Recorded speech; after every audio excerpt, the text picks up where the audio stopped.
So ito sila guys, yan. Napisa na yung punay. So ito, ng isang araw,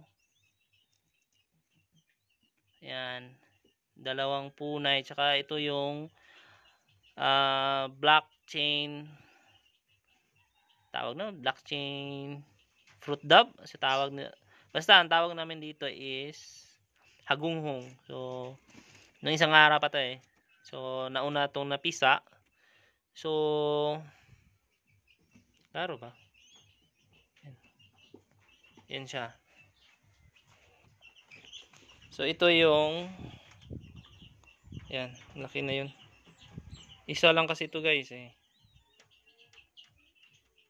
Yan. Saka yung dalawa, yung dalawang yan, yan yung punay. So napisa na guys.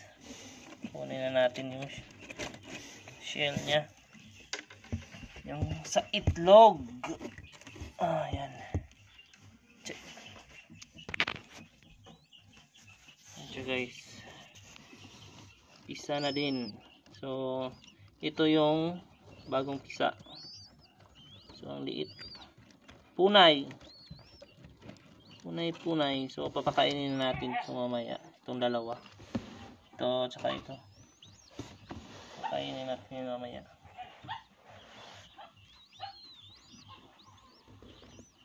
Napisa na din.